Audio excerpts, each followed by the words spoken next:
Boa noite. Tá ótimo. Tirar aqui um pouquinho a máscara, já que eu não vou ficar perto de ninguém, né? Ajudar aí com o som.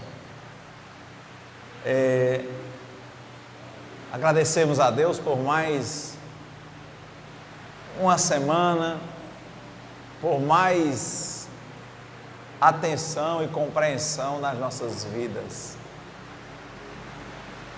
Evangelho segundo o Espiritismo, capítulo 17, Sede perfeitos, item 5, a parábola do semeador. Começa com um trecho de Mateus, capítulo 13, versículos de 1 a 9.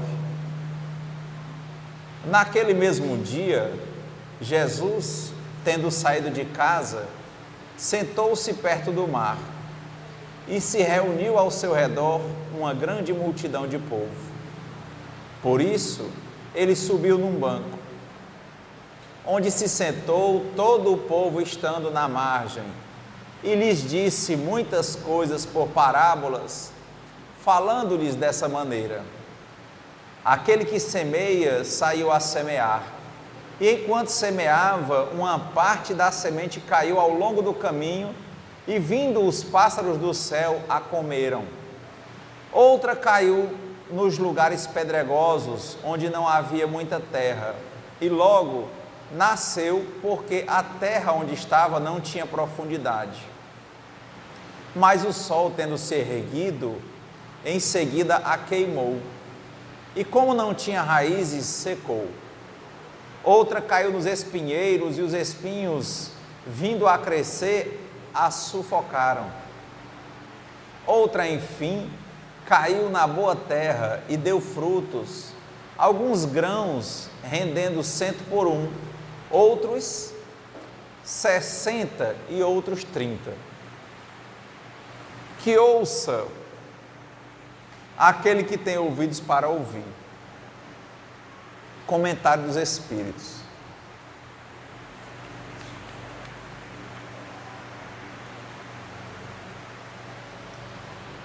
A parábola da semente representa perfeitamente as diferenças que existem na maneira de aproveitar os ensinamentos do Evangelho.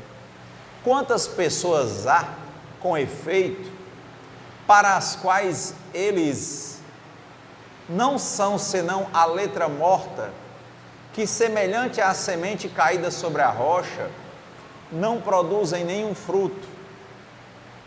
Ela encontra uma aplicação não menos justa nas diferentes categorias de espíritas.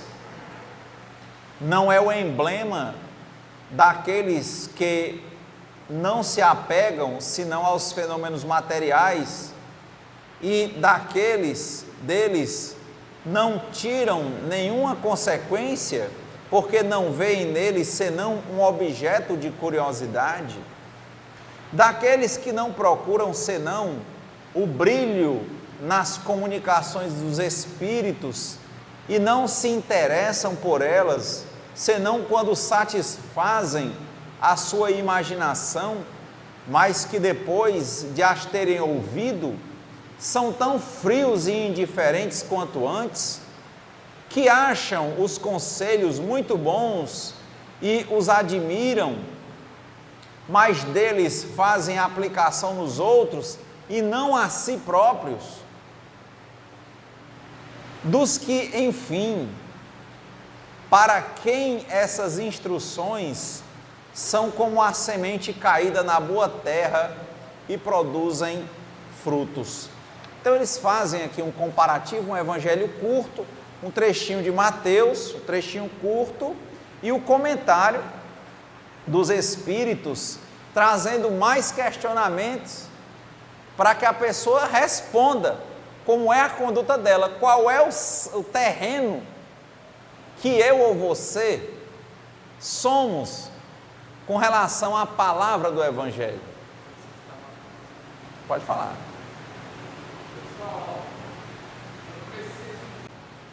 estava falando, é interessante, né? Cada casa está aqui exatamente falando das medidas de segurança diante dessa questão do vírus.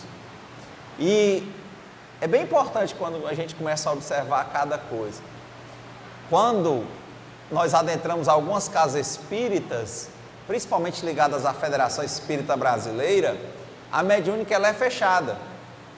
E causa muito espanto às pessoas, às vezes quando chegam em alguns centros, muitos que eram filiados à antiga União Espírita, que trabalham com mediúnicas abertas, sendo completamente kardecistas, né?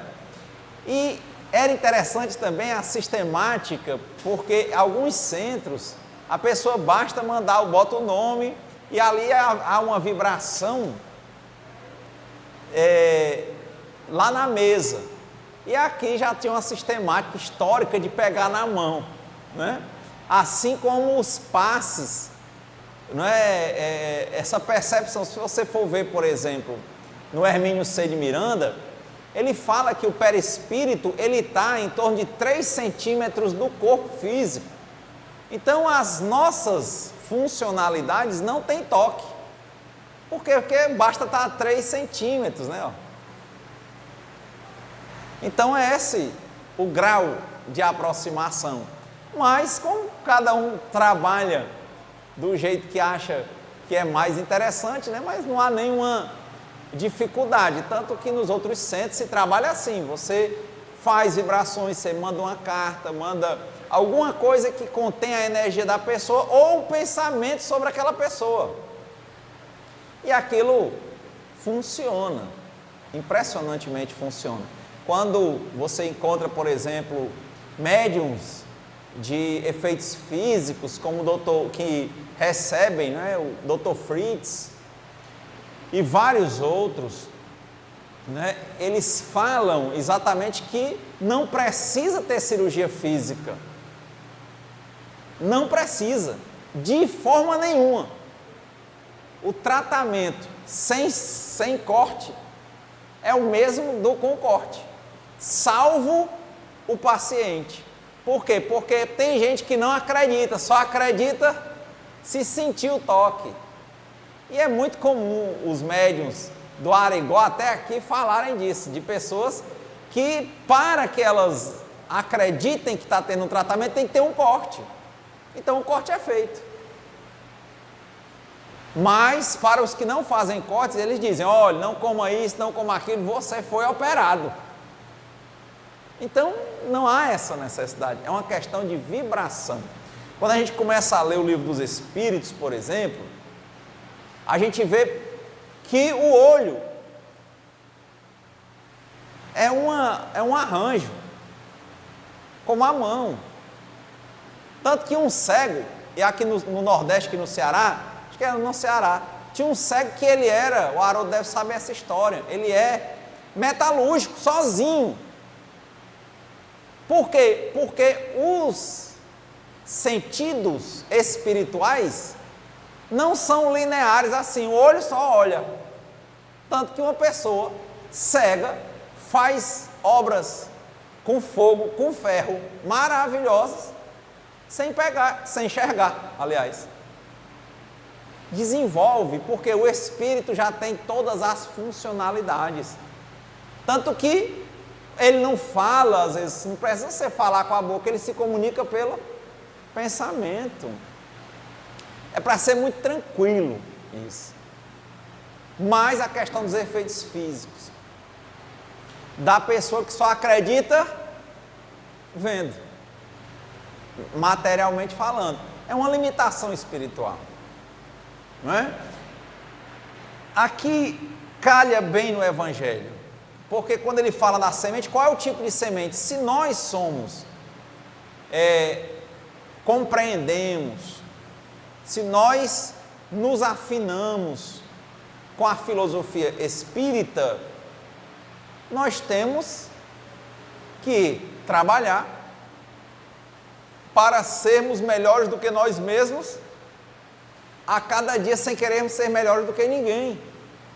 Então, necessariamente, nós temos que praticar e estudar. O estudo nos ajuda a melhorarmos o nosso trabalho. Não adianta muito se nós não tentarmos fazer tudo a cada 24 horas. Estou lendo um livro interessante do Paramahansa Yogananda, né, Autobiografia de um Yoga, e ele dizendo que as pessoas falam, né, desses que meditam, dos hindus, dos yogis, e dizendo que eles são pessoas que não vivem a vida porque só vivem de meditar. E ele diz bem claramente no livro que desde os 4 Vedas, mais de 4.500 anos antes de Cristo, que eles diziam que viver no mundo tinha que gastar 50% do tempo com estudo e atividades domésticas, que é o trabalho, sua sobrevivência, e os outros 50% com a questão espiritual. Se você colocar isso na doutrina espírita, vai ver que semente, que tipo de terra nós somos, que tipo de terreno nós somos. Porque nós vamos ter que estar observando quantas pessoas, ou quantas vezes nós mesmos não nos vimos com alguma dificuldade no mundo material e dissemos, não, agora eu vou viver a vida só espiritual, achando que aquilo ali era uma vantagem, quando na verdade era uma fuga diante da impotência frente ao cuidado que ele tinha que ter, por exemplo, com a parte material. Ele quer fugir, aí onde está com a porta aberta ele quer se agarrar, mas ele não está se agarrando porque ele está preparado, ele está se agarrando porque ele está carente e necessitado. Aí ele se torna um médium cheio de quiprocós, né? Cheio de milindres. Ah, eu dediquei a minha vida a isso. Não era para fazer isso. É para você gastar 50% do seu tempo com estudo e seu trabalho, sua família, suas coisas. E os outros 50% com a parte espiritual. Se pensar bem, é claro que dá. Chico Xavier participava, às vezes abria uma mesa mediúnica 5, 7 horas da noite, largava 5 horas da manhã, trabalhava o outro dia, nos intervalos psicografava, principalmente nos intervalos de almoço e depois do expediente às 5 horas da tarde. Deixou 420 livros. E era arrimo de família. Então as incompreensões, e logicamente que nós não podemos querer convencer ninguém de nada, porque só podemos olhar para nós mesmos. Os outros para nós têm que ser espelhos, para que nós olhemos e olhando para a vida deles, nós possamos olhar para a nossa e torná-la melhor a cada dia. Isso é ser o terreno diferente, o terreno das pedras, o terreno arenoso ou o terreno dos espinhos. Olha aí a comparação. O médium melindroso, o dono de centro, a dona de centro, dono de mesa, dono de lugar em mesa. Já vi gente assim. Se trocar de lugar, ele questiona até a posição do dirigente. Porque o lugar é aquele. Eu já vi confusões porque as pessoas criaram uma bata, porque tinha que ser de branco. Acredita, aí você fica olhando e diz, de onde é que tiraram isso? É o terreno. Ele não vai ficar, ele não vai se desenvolver. Ele tem o fogo de palha. Por quê? Porque ele ou ela não estavam atentos para o que é realmente a vida. Se o Espiritismo é filosofia, ciência e religião, filosofia é a arte de viver bem, com sabedoria. Filos, amigo, sabedoria, Sofia. Para saber viver bem. E como? Se você pegar as origens nesses 4 Vedas, e lá já dizia, mais de 4.500 anos antes de Cristo, que tinha que gastar 50% do tempo questões de sobrevivência doméstica e estudo. Aí você vai melhorar tudo. E a outra parte com o espiritual, como é que a pessoa vem e diz, na minha vida é só isso? Ah, não é, a sua vida é tudo. Aí é uma semente. Tem que ter, por exemplo, atenção para ver o caminho. O que adiantou aquela semente que caiu num canto, que teve facilidade de crescer, mas ela não conseguiu, por estar nas pedras, só com a areinhazinha que tinha um pouquinho nas pedras, ela não conseguiu fincar raízes. Ela até nasceu, mas ela, quando precisou de mais chão, de mais areia, de mais nutrientes, de mais água, ela não tinha. É isso. É quando a gente acha que o nosso trabalho é demais. Quando a gente acha de se comparar com os outros, de se achar maior ou menor. Quando a gente acha de ficar desatento e não utilizar a vida inteira como um espelho e não usar a vida que tem para ser melhor do que a gente mesmo a cada dia, sem querer ser melhor do que ninguém. Estava vendo, chega aqui no centro, poucas pessoas, hoje tem muitas, né? Diante da situação.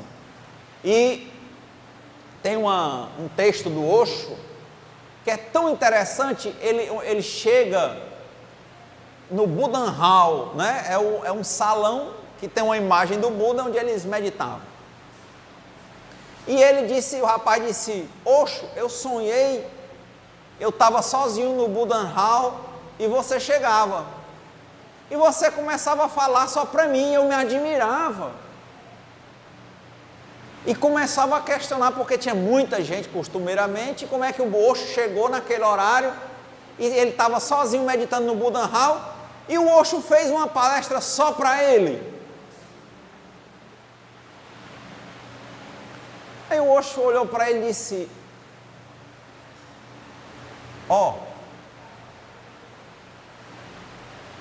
eu canto o meu canto. Assim como uma flor, na natureza ela está lá, e ela é bonita, ela exala um cheiro, e ela está lá. Se você passar lá ou não passar, ela está lá. Se você cheirar ou não cheirar, ela está exalando cheiro. Ele diz, eu sou uma flor. Eu sou um pássaro e eu tenho o meu canto. Eu canto. Então, se eu chegar aqui e tiver 1 milhão de pessoas, eu vou cantar o meu canto. Eu vou exalar o meu cheiro. E se tiver uma pessoa, eu vou fazer a mesma coisa. E se não tiver ninguém, eu vou ficar rindo das minhas piadas sozinho. Mas se eu cheguei para falar, eu vou falar. Ou seja, eu vou fazer a minha parte. Aí vem o viva e deixe viver. É compreender as dificuldades que vão surgindo a cada 24 horas.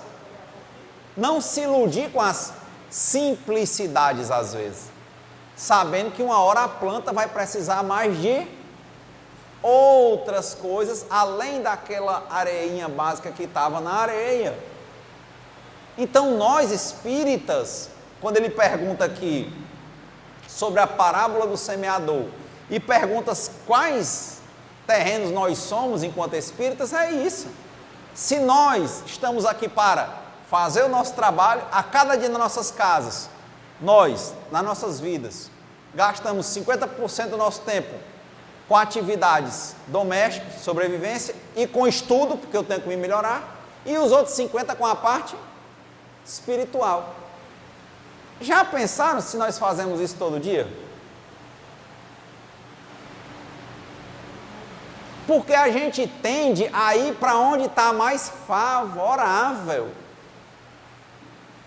Você diz assim, eu estou aqui, aí na minha profissão não estou indo muito bem, mas lá no centro estão me ouvindo, eu vou lá no centro. Era para ele continuar trabalhando todas as possibilidades. Mesmo que na profissão ele tenha até que mudar de profissão, mas ele não pode deixar de ser um profissional. Ele tem que mudar o jeito, ele vai ter que se recapacitar, se requalificar. Mas ele não pode fugir. Mas vejam que nós temos a ânsia de fugir. A gente tem a ânsia de fugir.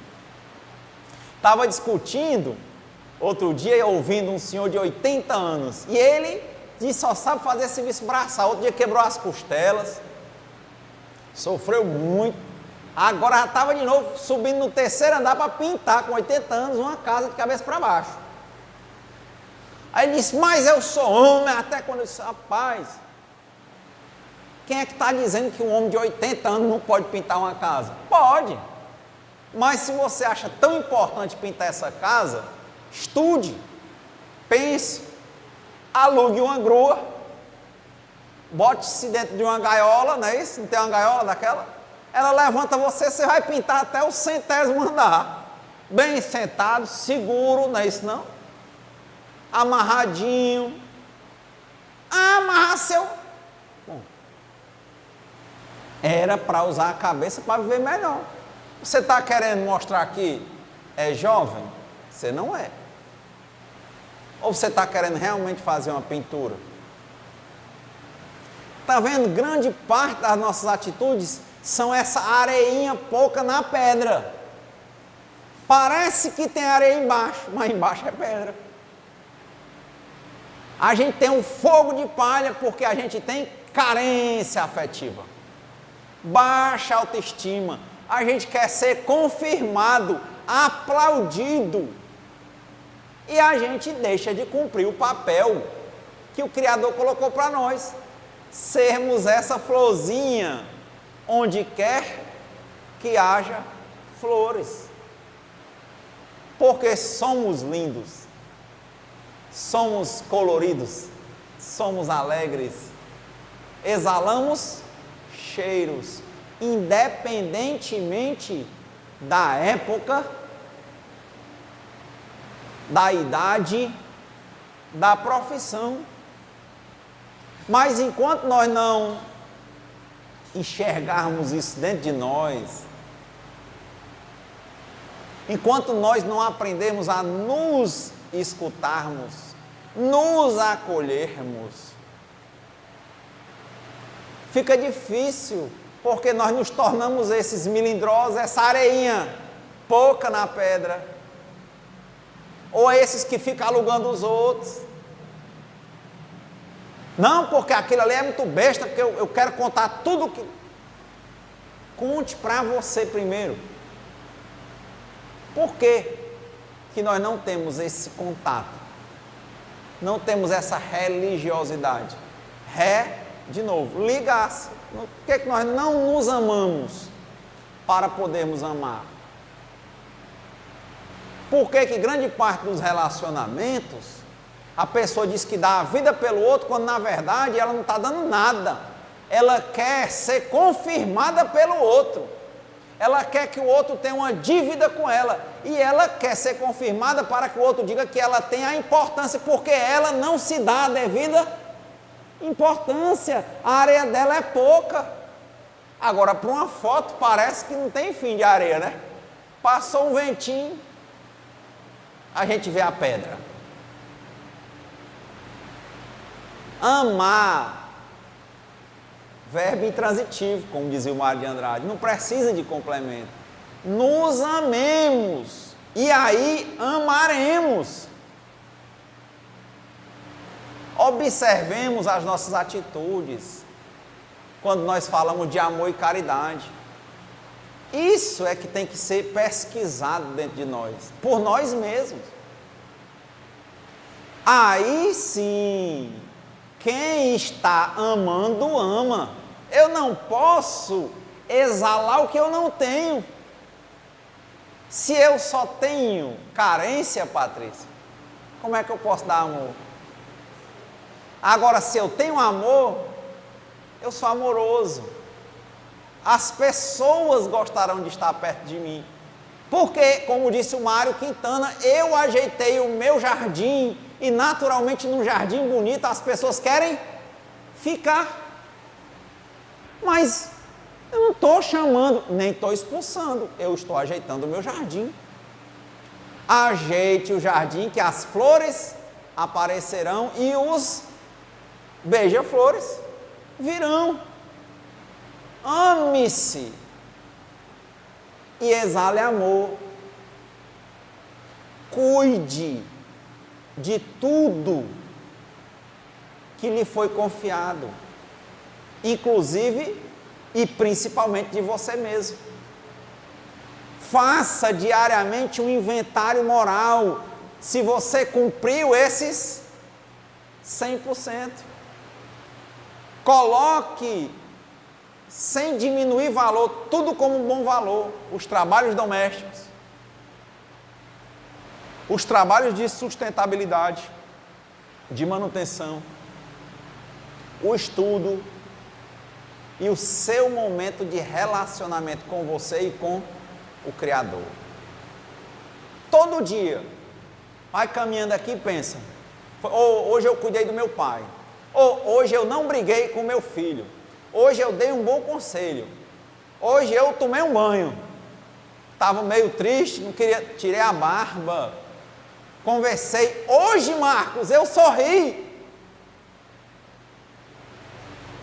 E comece a colocar cada coisinha dessa dentro dessa pesquisa.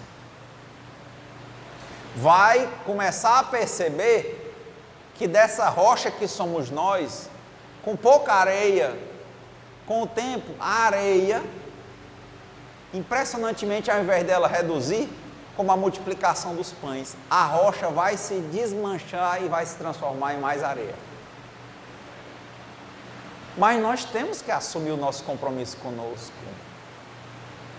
Quantos pais e mães não dizem não para o filho? Porque não querem que o filho não goste. Não é porque eu amo meu filho, eu não quero que ele desgoste de mim. Então você não está amando seu filho, você está com medo dele não gostar de você. Você está egoística e erradamente precisando que ele lhe confirme. E ele sorri mais para você quando você diz sim ou quando você diz não. E dizem os espíritos, o sim e o não. O sim nem sempre precisa ser um mel, não precisa dar tudo, é o necessário. E o não precisa ser um fel, mas tem que ser dito. Quando for necessário, tem que ser dito. É isso. O evangelho, que depois se segue no dever, de parábola do semeador, foi isso. A semente caiu no chão, a ave simbólica deglutiu e espalhou. Cadê ela dentro de nós? É o fluido cósmico universal, que é a chama que mantém cada pessoa viva aqui. É um trecho da luz do universo, que faz parte do universo, que faz parte do todo, e que está aqui, queimando, e que ele precisa ser o quê? Alimentado, esse fogo. E ele só se alimenta quando nós cumprimos o nosso dever. Quando somos pedras, com pouca areia, nos tornamos mais flexíveis para possibilitar o desenvolvimento melhor de qualquer coisa que venha ser confiada a nós. Nós vamos cuidar, e nós temos que cuidar de nós mesmos e cuidar de tudo. Tudo.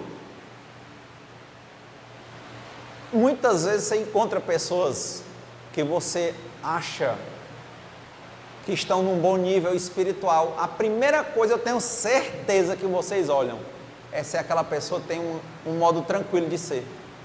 Assim, vale, você é tão sereno. É isso. Por que nós corremos tanto? Por que Porque nós não cumprimos esse papel. Nós olhamos para os objetivos, mas nós não valorizamos o caminho. Vir aqui, varrer um centro, ajeitar um som, não tem mais nem menos importante. Tudo é infinitamente importante.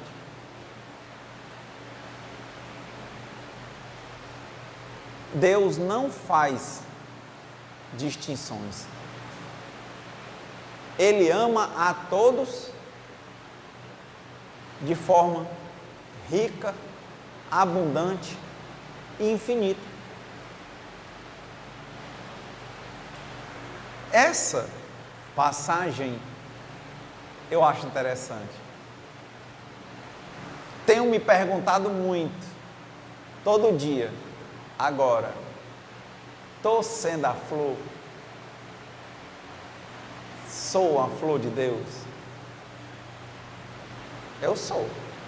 Agora, eu estou trabalhando para que essa flor continue cada vez mais bela, cumprindo justamente o papel dela e sendo naturalmente boa, funcionando junto com a criação.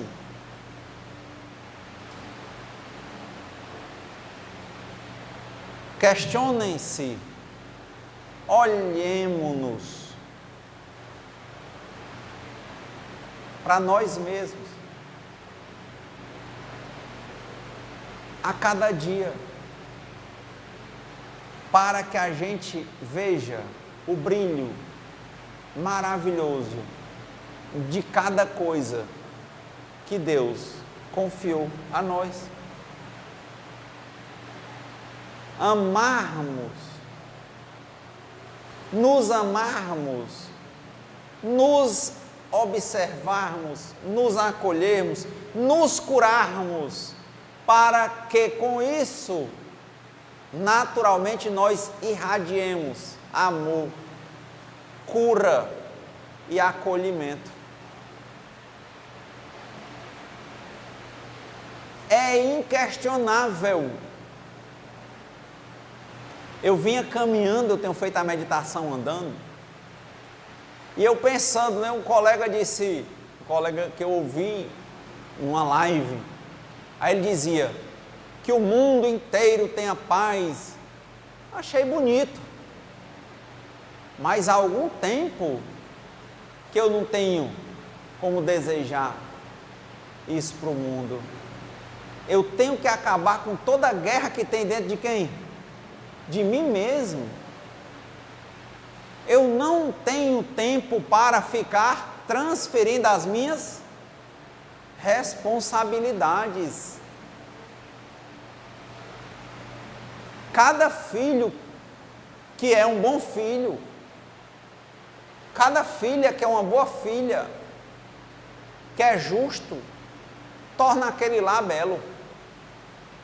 E se todos fizessem assim, o mundo seria diferente.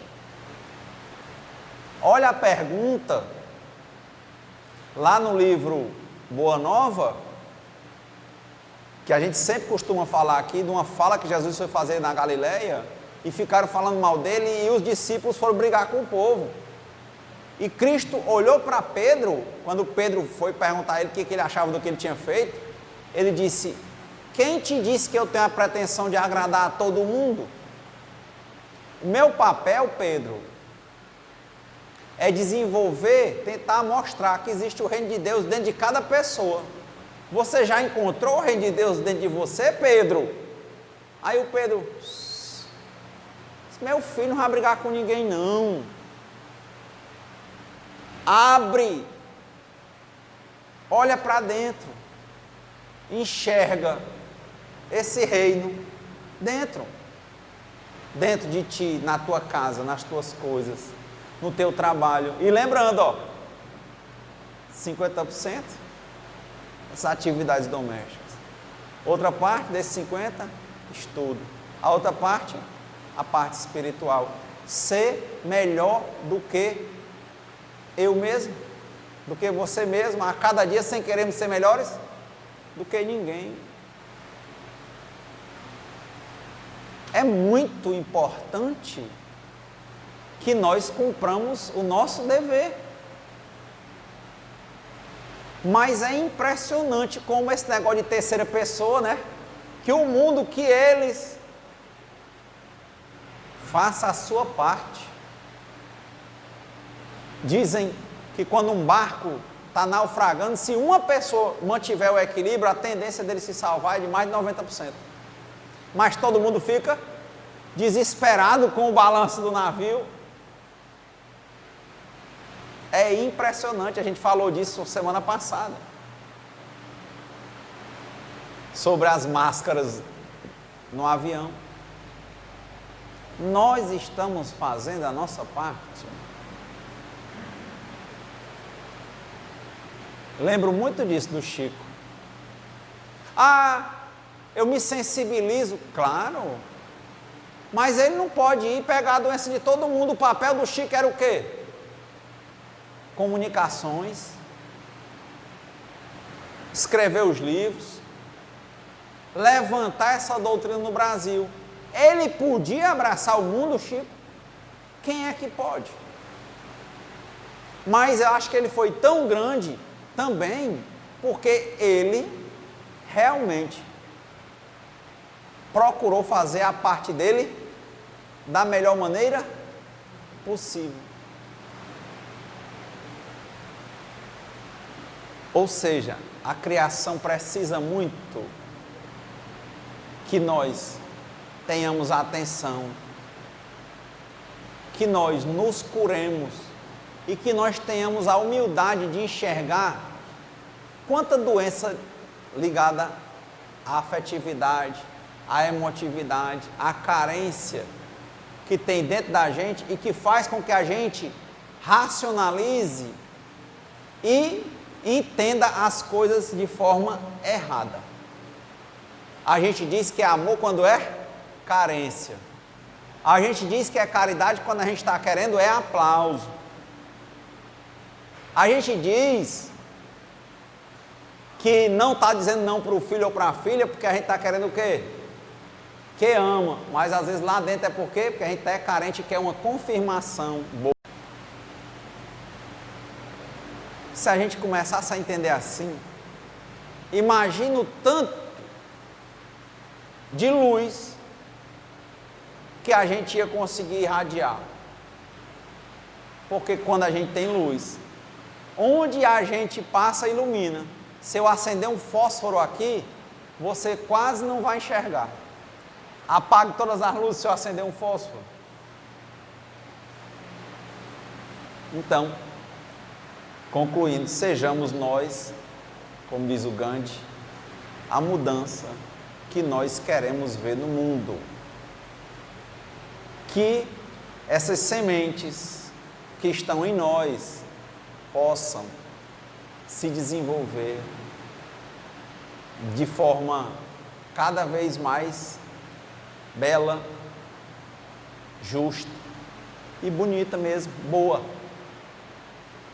Uma semana de muita atenção, compreensão, muita amorosidade.